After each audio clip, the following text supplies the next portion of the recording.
أعوذ بالله من الشيطان الرجيم بسم الله الرحمن الرحيم وبه نستعين فإنه خير ناصر ومعين. Today is 5th of March 2011 and we are discussing the issue of aql. This is session number 2, which is under the main topic of Ziyarat Jami'ah, session number 7.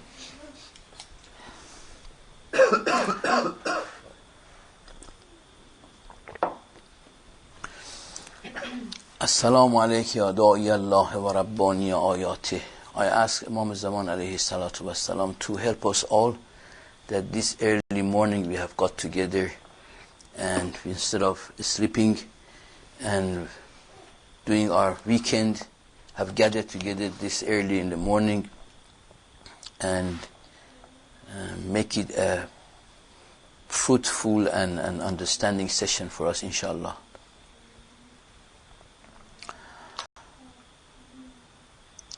An important reason for myself to trying to learn about Ma'asumin alayhi salatu wassalam, that they are as a whole insan, human being, is the reality of the whole universe. As last week we had a very small, a very short session after our normal class. We were talking about Ma'asum and Insan, and Imam Zaman alayhi salatu wasalam. Someone said that I have kind of lost Imam Zaman alayhi salam.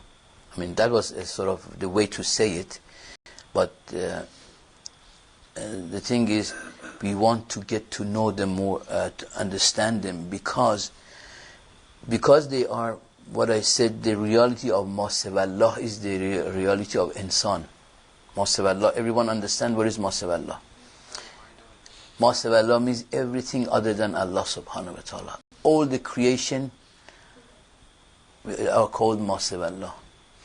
And Seva means excluding bejuz Allah subhanahu wa ta'ala. And that's the reality of insan. We have got Imam Ali alayhi salam. I can't remember the whole poetry. It is written that, which starts with "Atazamu innaka jarmun saghir." Do you think that you are a small shay or particle or a small thing? Fikum tawa alamul akbar. Yeah. Fikum tawa alamul akbar. And in you, it is the big alamul akbar is muntavi. Muntavi means I don't know, I say another word, mutakawwin. That's something which is built in another thing. It's called muntavi. So that in you it is built the bigger alam.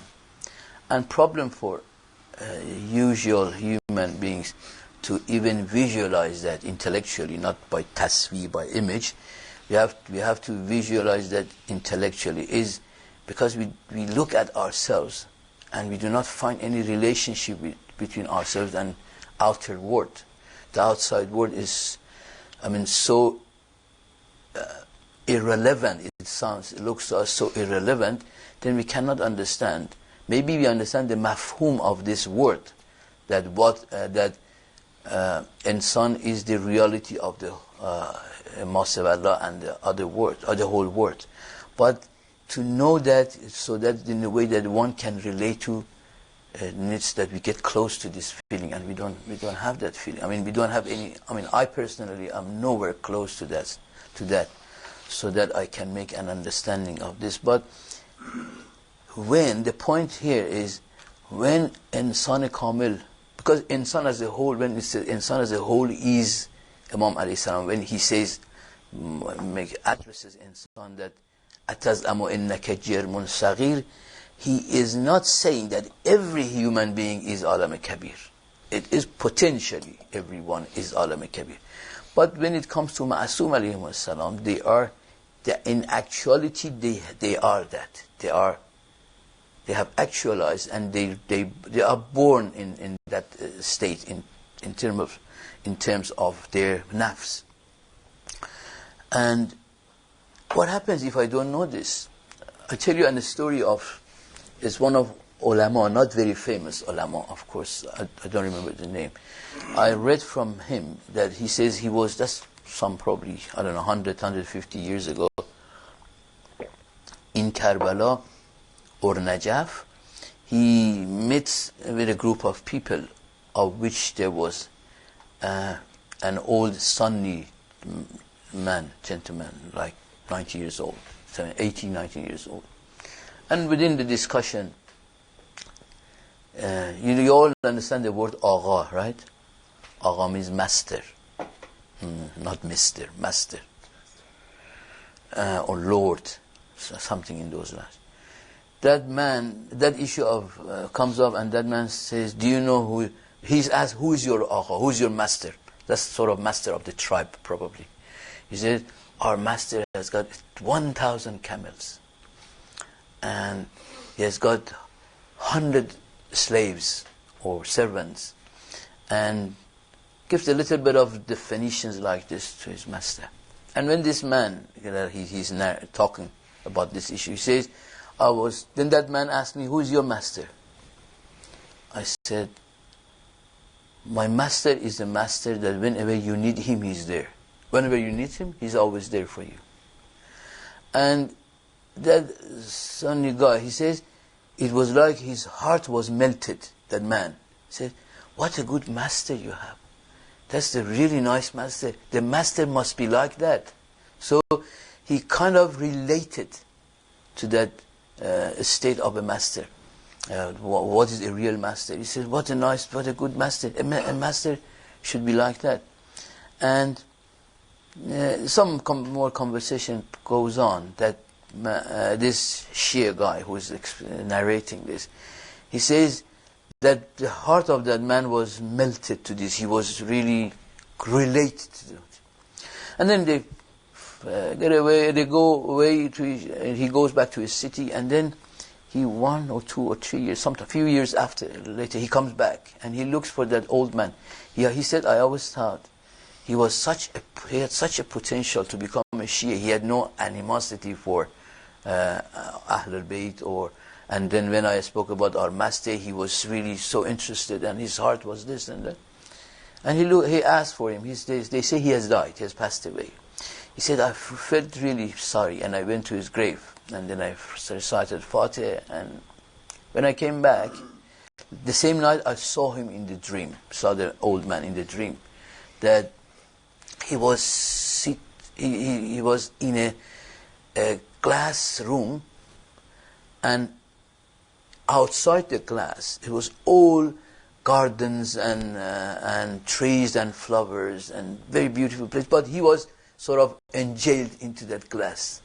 And then I asked him, what are you doing here? He said, there were a couple of angels or people there. These people are teaching me about your master. And so before you learn about, the point I'm making from this, before you learn about this master, you don't see any of those things of Jannat. The whole promises are provided you know the master. So that's my purpose of getting together this early morning, is to get to know the masters. Who are them? What is their reality? And that plays, and I mean I can't even use this word, that they play a big role in creation. To me, they are the creation. We call this, if you look at the faqarat of Ziyarat Jamia, they are, halal and haram are them. To me, it's not like that. I do not measure them with halal and haram. I don't think to see what they are doing to say whether they are doing haram or haram. What they do is halal, and what they don't do is haram. So it makes a big difference when it comes to our... so we are hoping, inshallah, that Allah, first of all, Allah subhanahu wa ta'ala, and they themselves to help us to make a little bit of understanding about them. And I have to admit, and I have to say that very happily, this is a great feeling that I always have. Allahumma salli ala Muhammad wa ala. So they are really, their nur of Ma'asumin alayhi salam is in their word. Agha Behjat says that when you go to if you look at them, none of Ma'asumin are Qayyib, and none of them are dead for us, in the level that we have to know them. So they're Hazir. They have always been Hazir. They are Hazir, and they will be Hazir. Always. But we have to ask Allah subhanahu wa ta'ala to give us that device in us that it takes the nur of, and that also reminds me, because sometimes one may fall into the trap of thinking the nur is of himself. But alhamdulillah, Rabbil Alameen. One of the dreams that one of you guys told me a couple of weeks ago, that you had seen, we were in the class and there was a big light, nur, coming from back of me, glowing to the whole crowd, and my face was not even visible. Told myself, that was a reminder to me, who are you? None of these, you are nobody, and nobody here is anybody, especially you that you think you're somebody. So that was a helpful reminder for me. So we have to understand, number one, that any nur we see in ourselves is not our own nur. Any nur that we may see from people among us, we might sometimes see nur, because some of the words are nurani, these words are nur. We have to realize this is their nur, this is not their nur. And if there is any nur at all, that's the nur of wujud. And inshallah, when we go and talk about the successorship of Allah subhanahu wa ta'ala, which is our next part after aql, then we probably make a better understanding that no one is anyone and everyone is no one, except they are the only existent. And if, I don't know whether we talk in Ziyarat Jama about it, about mahiyat and wujud further, and we get to know what is the mahiyat of Ma'asumin alayhim salam. Because we have got a mahiyat and a wujud. Mahiyat is all those limitedness and qalib and modes for wujud. But then we have to learn what is mahiyat of Ma'asum alayhi salam. Is it the same thing or is it a different thing?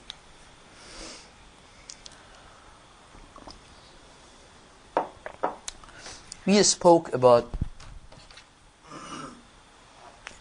matter and bu'd and dimensions, and we said the moment you come to material world, all zulmat and unawareness starts. And why we reached to this point, we were coming, please don't worry at all if we have to repeat, and if we repeat anything, although I do not believe there is any repetition, even if you say the same thing 10 times, they are not repetition. But a lot of times we have to be like taxiing to see whether we can take up from the earth or not. So all the zulmat comes from unawareness. And we said that Imam Ali alayhi salam, when he says the first sentence of his definition of aql was, who remembers that? First sentence of Imam Ali about aql. He was asked, mal aql, what is aql? Ahsan. Jawharun darrak. And we said from there, darrak means too much of awareness. That's an exaggeration in positive way, not in negative way. Intensity of awareness is called darrak. And Jawhar, which is Jawhar, you know that. So, aql is Jawharun darrak. And so, then from there, we came and discussed, and we said, kullu mujarradin aqilun wa kullu aqilin mujarradun. So, whatever is mujarrad is aqil. Aqil is the one who can intellect or intellectualize things. And aqil is aware, okay? The meaning of it is aware. So whoever is mujarrad is aware of his aware, and whoever is aware is mujarrad. And then we came to this explanation of matter, and that in the whole matter, the matter is all about bu'd and dimension. In Arabic, bu'd is distance. And then when I said, which I repeated again, when you look at every matter, always a part of matter is ghaib to another part. And if you take that part and divide it in two, again you see one part is ghaib to another part. What is ghaib? There is no huzur. This part that you see this record in my hand, this part is not hazir for the other part. They are ghaib of each other. And you can do that infinitively to reach to this point that they are always ghaib to each other. The parts adjacent to each other. And because of that ghaibat, there is no huzur. And because huzur, ghaibat means adam al-huzur. And in adam al-huzur means there is no knowledge. So they don't know anything of themselves, and they don't know anything of things around them. So that is what makes things in alam, in material level, it makes things unaware, it makes things as a whole, it makes material level a word of zulmat and scary and ignorance and adamul ilm. So have that in mind. This is repetition of what we said. We a bit explain further about that. Have that in mind. Now let's look to matter from another angle. That's one angle. One angle of matter is this unawareness and adam huzur, or not being present.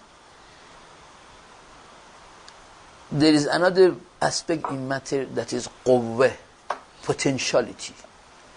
You want to see what is potentiality in that matter, in the material level. But Muhammad al Muhammad salawat.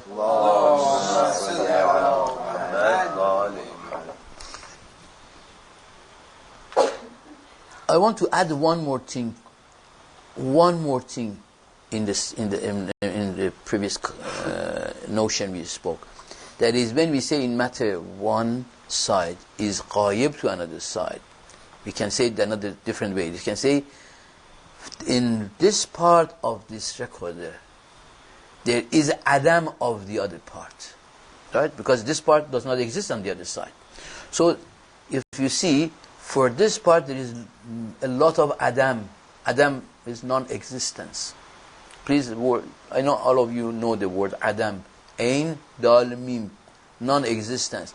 So the whole matter is about the non-existence. In one particular place, there is a non-existence of all other parts of that matter.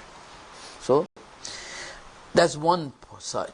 Now when you look at potentiality and quwwah and isti'dad, you must remember that some time back in one of those ahya nights in Husseiniya, we had a discussion about tasbih, practical tasbih, where I spoke about adam muzaf or adam nisbi, relative adam. Do you all remember what is relative adam?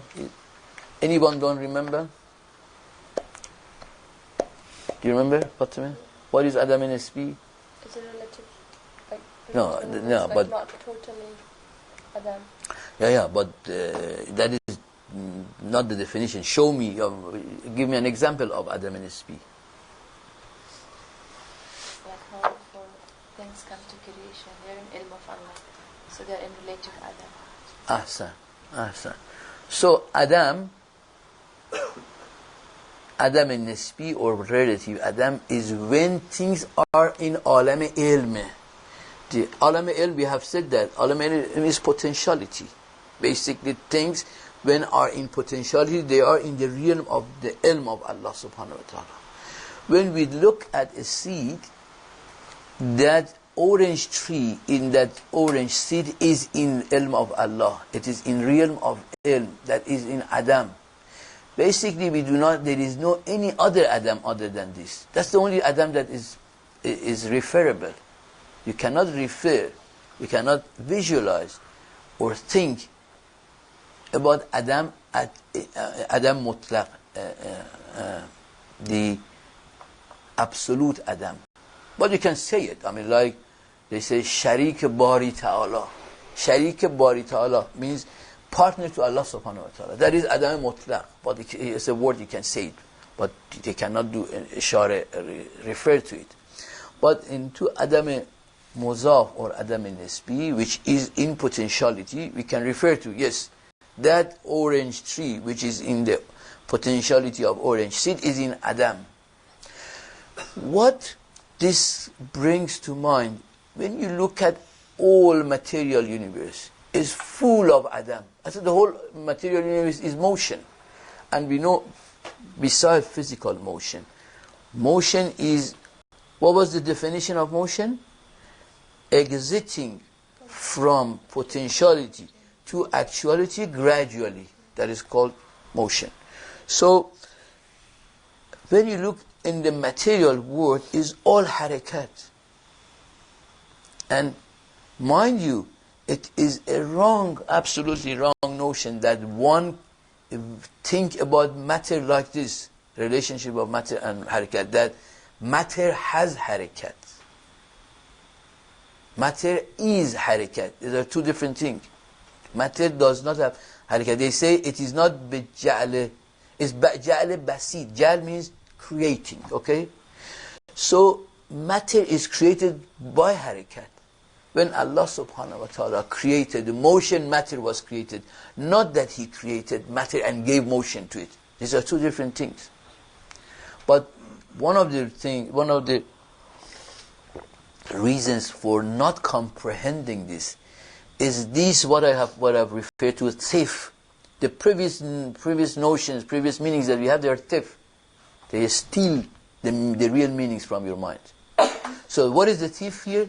The meaning for the motion we have. The moment we say motion, physical motion comes to mind. Motion is the motion of an embryo of a bird coming to become a bird. That's the motion. So when you look at that motion, which is harakat al-jawhari, harakat in zat, you see the whole world is in harakat. So you cannot imagine. Please go and ponder and think about harakat, motion of harakat al-jawhari. See how can you ever visualize matter that harakat is given to it. It's impossible. Matter is harakat itself. Okay? So, when you look around in the whole creation around you, you will see that, I mean, we are talking about material world, okay? In material world is all about harakat al-jawhari. It's about motion from Adam, which is from potentiality, to wujud, which is actuality. So, material world is full of Adamiyat in another sense. One Adam is, one part is ma'adum to the other part, does not have existence to the other part. And another Adam is that wherever you see, I mean, you look at me. I am a mixture of Adam and wujud for you. What you see from me is hazir, is my wujud. That's my actuality and my fi'liyat. What you don't see in me is yet to come out tomorrow morning in my mind, in my wujud, even in my body, or in all aspects. Right? That is yet to that's the motion that is happening in me. So I am a mixture of Adam and wujud. But now we concentrate on material side. In material level, there are a lot of existentialities in me which you don't see it unless future comes. Okay, that future means, again, future means only motion, doesn't mean anything else. So material world is filled with the Adam, of which are Adam and Nisbi, which is our potentiality. So there is, again, this is another dimension of Adam in wujud. And what happens? When you put all this Adam is the plural of Adam. When you put together all these Adam and Adamiyat in material level, you see there is little wujud left. Wujud is not what you see. I mean, okay, this glass exists. But mawjudiyat and existence of this glass is so diluted among all the Adamiyat around it. بر محمد و آل محمد صلوات اللهم صل علی محمد و آل محمد. That the things that you see around you, because of existence of this interrelationship, I would say in intiba, I use the word of Imam Ali alayhi salam. Here, wujud and Adam are muntavi, they are interwoven to each other. So you cannot separate, I mean, when you look at me, you cannot separate wujud and Adam of me. Because at any given instance, I have Adam in me, which has not come out, and at the same time, at that very same given instance, I have a lot of wujud, that is my fi'liyat. Fi'liyat is wujud, and potentiality is Adam. And then when you consider materially the things, also that Adam of huzur is there as well. So because of this, material level has lost all its intensity of wujud. There is no intensity of wujud in material level. And that is why if you refer to some of the ahadith that says, since Allah subhanahu wa ta'ala has created matter, He has not looked at it. That means it's so away in terms of intensity of Allah subhanahu wa ta'ala. And then when you look at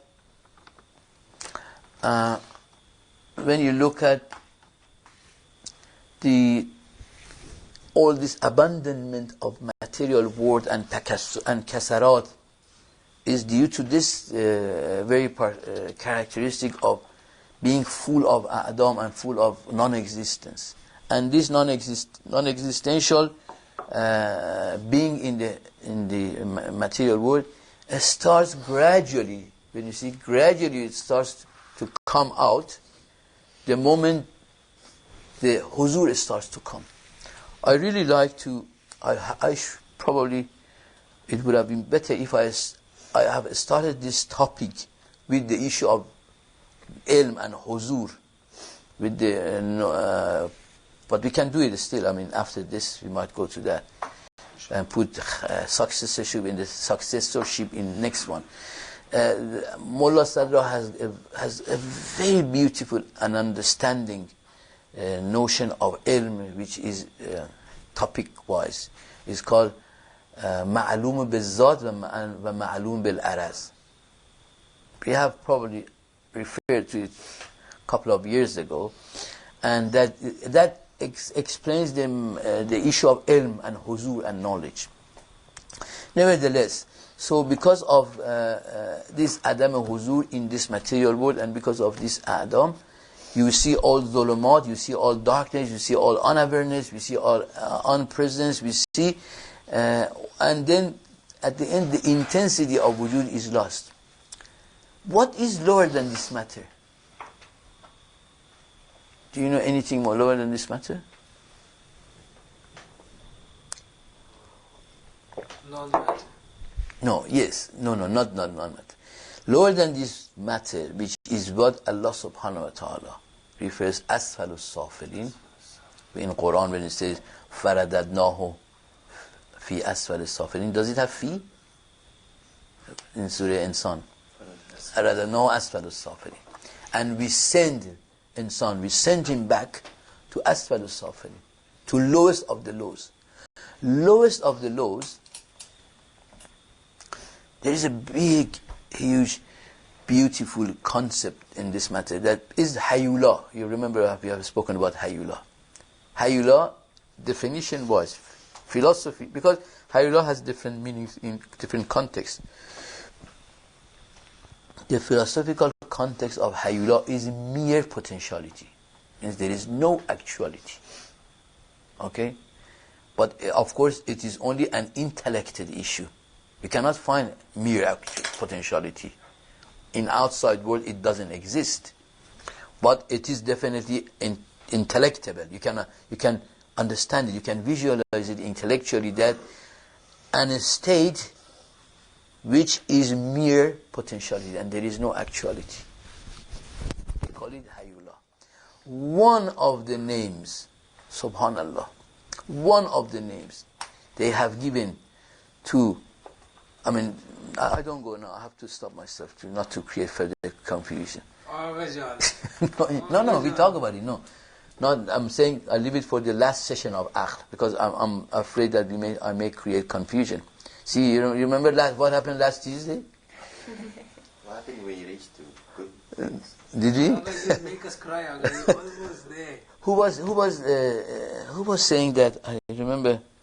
I think Agha Kakai was saying. He was saying there are times that a speaker, understand and the crowd don't understand, and there are times. Yeah, Agha Kakai was saying this. Agha Kakai was mentioning this. Student don't understand.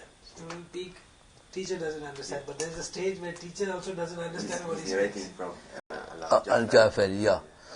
And that Allama Jafari, who was a great scholar, who passed away some 10 to 15 years ago. So, last week there was a time that neither me, I didn't understand, and you didn't understand too. So, I'm just trying to not to reach the same stage. Because things come on my way, and honestly, and if I don't stop myself, I go to it and I cannot come out of it. So anyway, Hayula is the mere potentiality. I give you a hint. If you are really interested, go and read Hadith Nuraniyat. Imam Ali alayhi salam says, it's beautiful. It's really what I wanted to say. It links to that very small sentence, which says, I am that surat. Surat means form. I am that surat that will turn to any form that Allah subhanahu wa ta'ala has created. Remember that is a part of course we never read it, we never reached to that. But if you go and find Hadith and Nuraniyat, Imam Ali alayhi salam says, I am that surat. That of which every surat in the creation is made. That's Hayullah. That is the definition of Hayullah. Okay? Oh, but, okay, sorry. So,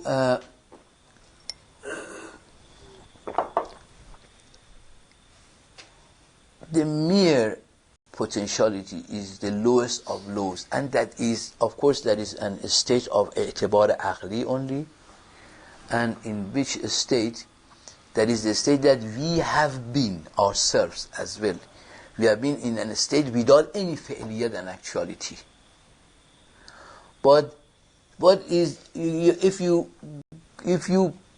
go back in creation of Adam, it goes to go back to nutfa and to zygote, to embryo, to a sperm, and before that it's just really the lowest of lows. That is very close. That is very close to mere potentiality. So this universe of material universe, which the lowest of it is Hayullah, then if you see in Hayullah there is no wujud. Almost, there is no actuality. It's all potentiality. Okay? And don't go crazy if you go to that hadith, because these two look so paradoxical. From one side, what does Imam call himself? Mere potentiality. And then how is that Imam can become that thing that turns to any surat and any form? So anyway, coming out, Sajid, don't push me to those. They are valleys. You fall down and you can't come out. And Allah will take you out. Inshallah.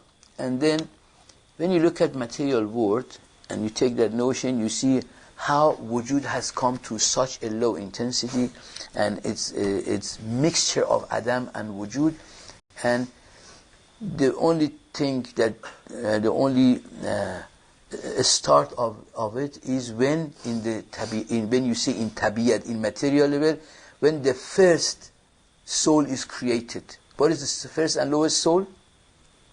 Nafs, vegetative soul. Ahsan. When the matter has reached to an state that Allah subhanahu wa ta'ala give soul to it, that is when tabiyat starts to come from that zulmat out. That darkness starts to gradually give a little bit of way to wujud. And with all those meanings that we said about the attributes we could kind of prove for matter, that was attribute of unawareness, unpresence, darkness, and all this. When you see the moment the first soul starts, which is the soul of vegetable. The lowest soul starts within vegetables or plants, plantic soul. We see some sort of awareness comes to light, and some tawahhud starts. Again, matter is all the realm of takassur. But where is tawahhud here? Where is tawahhud in matter, in plant? It's full of takassur again. It looks like takassur. So where is the tawahhud part of it? Tawahhud is union, right? Wahdat. Tawahhud is, this is the very definition of tawahhud, that while, see, I want this, if this is understood, then you can extrapolate this to the rest of the creation. When you come higher to animal, to human soul, that very فَالْمُدَبِّرَاتُ أَمْرًا, it refers to this. Mudabbir is the one who manages, is one thing, but manages the whole plant. In the whole plant there is one soul, Jari and Sari. Jari means current. Sari means prevalent. In every piece of the plant, that soul exists. So there is one soul, but the whole plant works for that one soul. Does it or does it not? Is there any part of this plant that you can cut and say there's soul? There is no soul here. Because the moment there is no soul, if you put, it happens, we see that in the nature, that sometimes the trees or plants, they have been given a heat or some sort of problem occurs to them. So gradually they dry and they fall off from the tree. That is when that ruh does not exist anymore. That plantic soul does not exist anymore in that part of the plant. So in every cell of the plant, that soul is there. And that is when tawahhud starts, that some sort of wahdat is created. That is when awareness, presence, nur starts from there. That's very light nur, of course. So from this in Arabic they say fafham. All of these scholars, especially in irfanic and philosophical texts, there are places that when there is not much more you can say, but there is so much more in it. Then they say fafham. Means I'm not able to say more than this, but you go and find it out yourself from the topic itself. So go find yourself. You find yourself out that the definition of nur, apart from this material nur. So you see the nur of wujud starts from that plant and vegetable soul.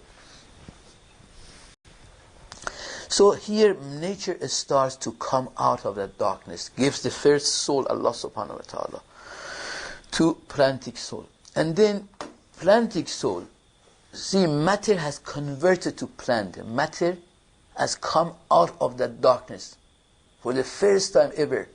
When you look at a plant, from the top of the plant has got an awareness about the bottom of the plant. No more that plant. This notion is, always in that plant, because of that very current soul in the whole ajza of the plant, there is always awareness.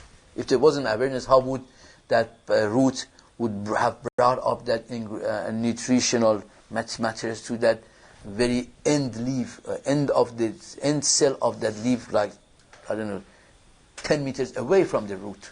So that is the awareness. It's aware of it. That's why it can bring it and reach it to there. So there's awareness, that's ilm and knowledge of Zat, of itself, which is very, of course, little. Does it make sense? Yes. Do you see that wujud? Do you see nur in that? Now you take that to animal soul.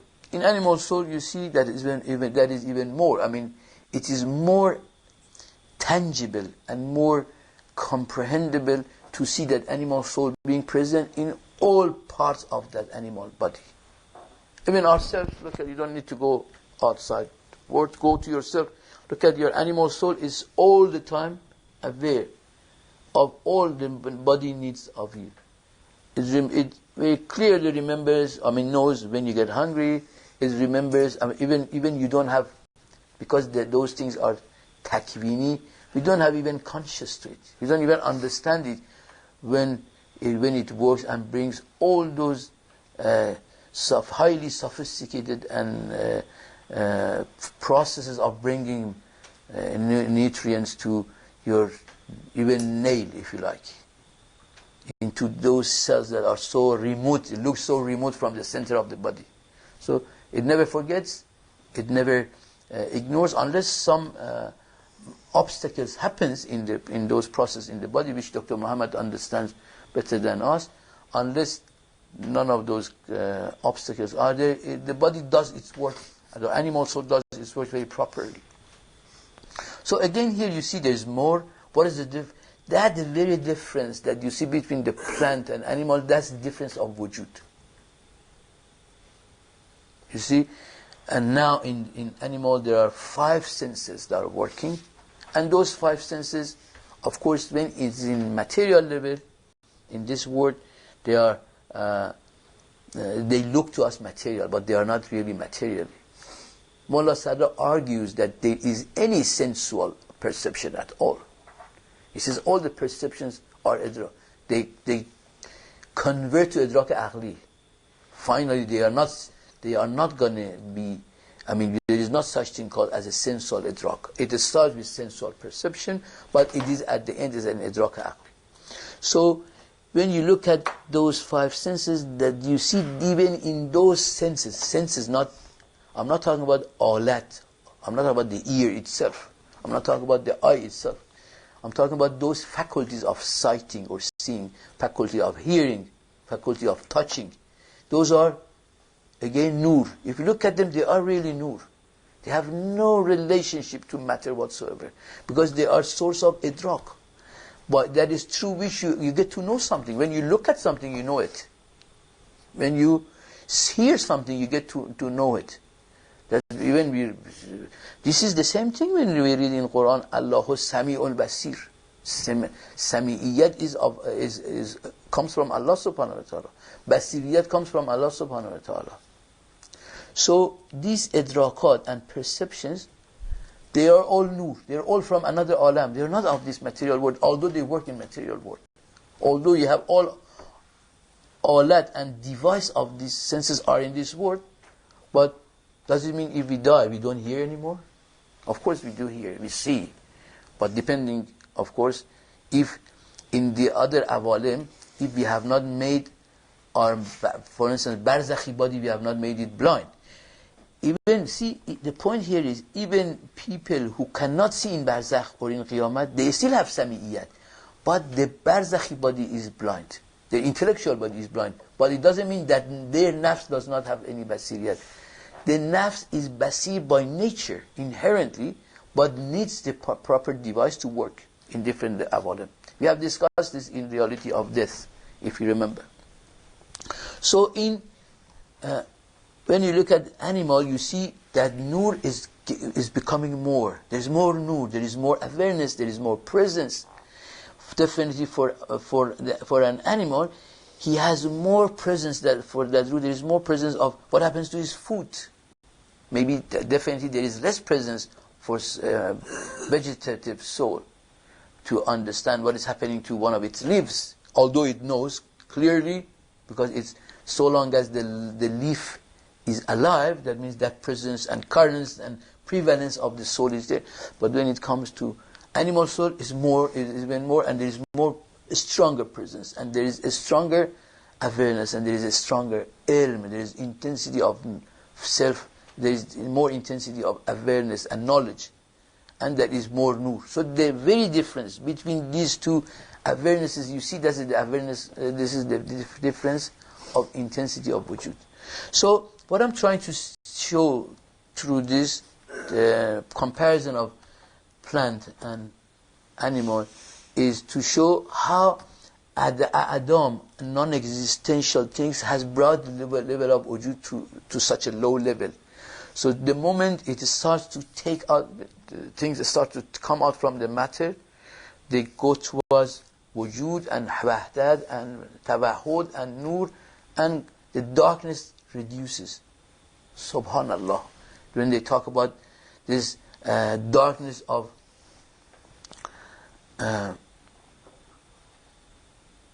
Qiyamah, when they talk about that darkness, is amazing. It's not this nur. I mean, none of these things are working there. So that nur that we need is nur of idrak that we are talking about. And then take this one step higher and go to insan. You see how much more difference it is. That there is so much more nur, so much more intensity of his wujud, that even our when it comes to, we have got other levels of wujud that animal doesn't have. Then it comes to our intellectual perception and understanding that's the only difference, but is a huge difference by which we are able to tap into universalities, to understand the universalities, and that makes even wujud much higher. So in those levels, of course, don't I have to pre-warn or warn the same thing that in the first session I said.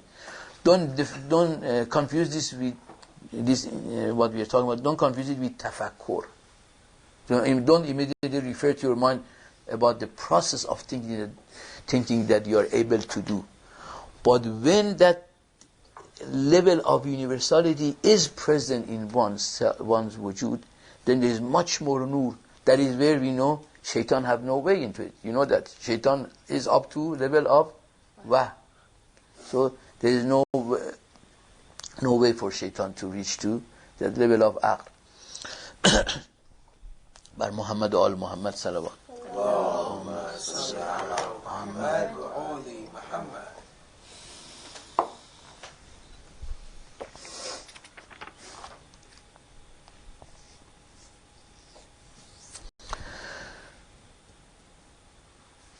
So, I think it's enough for today. What time is it?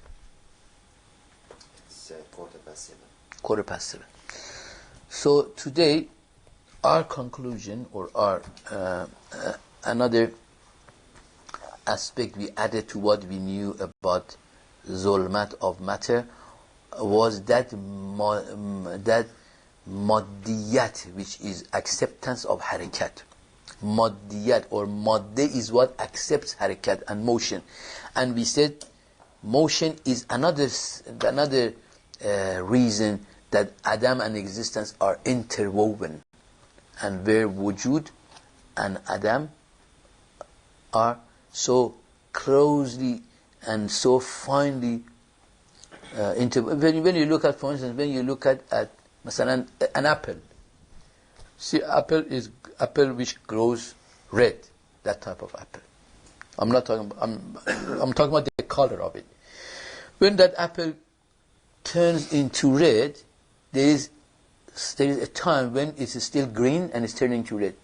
You cannot draw any line. Where is green, where is red? See, that very fine line is between Adam and Wujud too. That very fine line.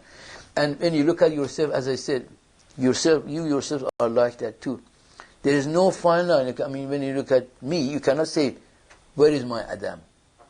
Tomorrow is different. It has changed. Next second is changed even. So Adam and Wujud are so closely living. And the more Adam, it's the lowest level of Wujud, and the more Zulmat, the more unawareness. And the more awareness and the more nur and the more idrak and the more presence and the more perception and the more tabahut is occurring in the nature by going gradually out of this. But you can think that a person, a human being, apparently a human being which is living totally an animal life, he has no nur, he has no, almost his wujud in him is so low. And all the wujud, this is important, that's my last point, all this wujud is from the same, or is only from one source. Wujud is one wujud, there is no numerosity in wujud. Wujud is not more than one.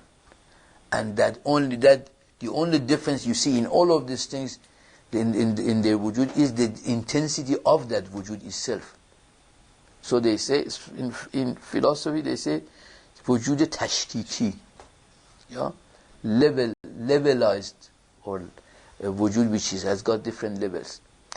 And there are people, of course, that they believe in mahiyat tashkiki.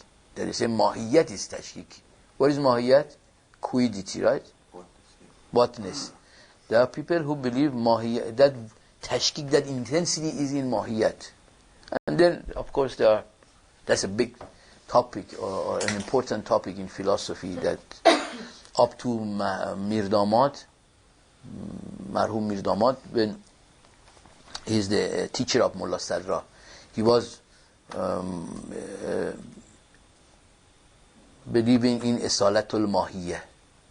Means Isalatul Mahiyya means Mahiyat to be main principal thing. When then Mullah Sadra gradually, after his own, he became a scholar, gradually he did not accept that view, and he accepted the wujud to be asil and Isalatul Wujud. That's what he says. And of course, before him this issue had existed between Masha and Ishraq. Anyway, so this is what we learned this week as well, and now you have to look at Aqd through these discussions that we have had. So what is Aqd? What is Nur? How awareness is associated with Aqd? So inshallah, I have to see what we discuss next week, whether we are still on this or whether we go to Ma'lum Bizzat and Ma'lum Bizzat. Let's see what happens. Bar Muhammad al Muhammad Salawat. Allahumma salli ala Muhammad wa al Muhammad.